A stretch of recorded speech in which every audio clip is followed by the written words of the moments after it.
All right. Well, it's the end of the NATO. Sorry, it's the end of the Warsaw Pact combat phase. They've had two impulses where they've had a chance to move and attack. Um, Basically, I don't think I'm doing that great with the Warsaw Pact right now. We'll start down in the south here. In the south, we've got the kind of the Czechs and a Polish division here, and some Russian divisions here. They're all disrupted. These stars mean that they're disrupted, and that reduces their proficiency and can shift the odds in the favor of smaller units that are more proficient. So it's not good to have disruptions. And but you can also see that down here we've got one unit. The black asterisk shows you NATO units that are disrupted. This is a West German armored division, I believe. No, mechanized infantry. And it is isolated right now. It can't trace anything back towards a friendly unit. Well, no, it looks like it can go behind it, but this unit's going to pull out of there. This has got 5 disruptions. It's in real trouble. And this is, again, another West German unit. It's a 10th Panzer.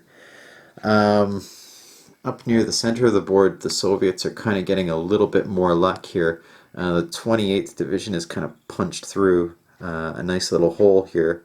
And it can exploit that gap, hopefully, if NATO can't kind of rush in there and fill it. We've got one big issue here. We've got 2 Soviet divisions with disruptions up here, and the fresh, I believe this is the U.S. Third Armored Division, maybe, could come in and sort of start hammering on guys here. Then looking up north, we've got a situation that's basically turned into a stalemate. Soviets did manage to kind of crush a British armored division right here. That was the 3rd UK armored division. That's gone now.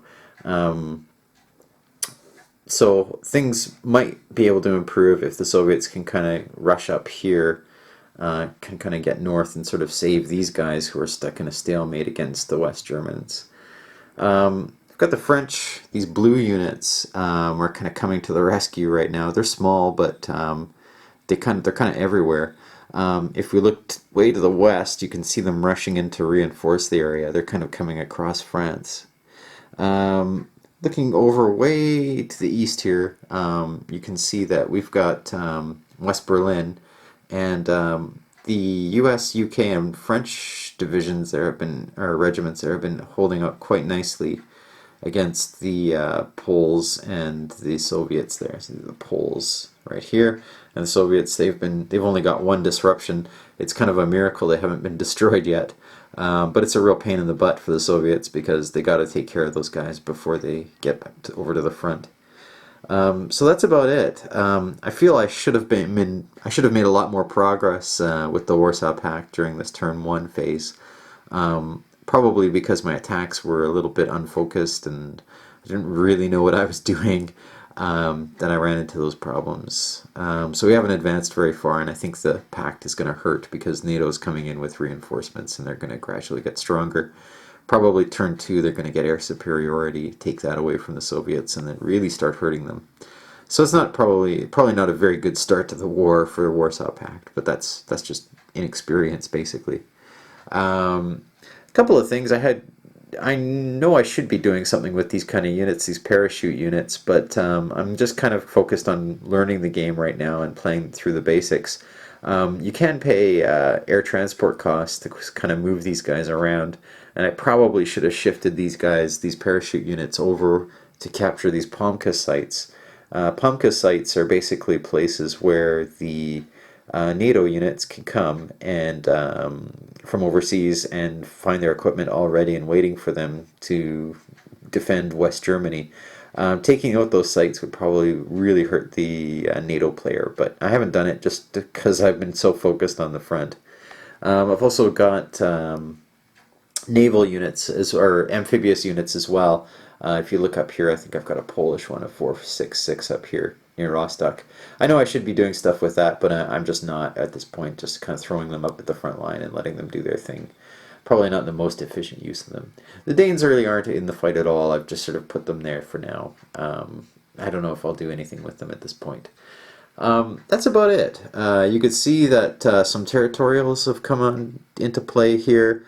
Any unit with a T, you got to kind of roll to see if it's going to be activated that turn or that phase.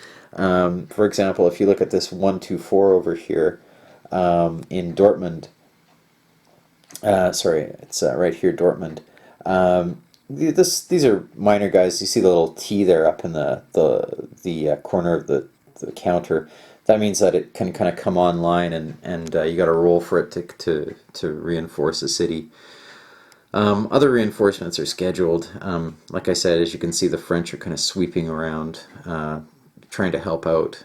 I don't think there's really a big emergency, though. The pact isn't exactly breaking through anywhere serious at this point. Anyway, thanks for joining me, and thanks for watching.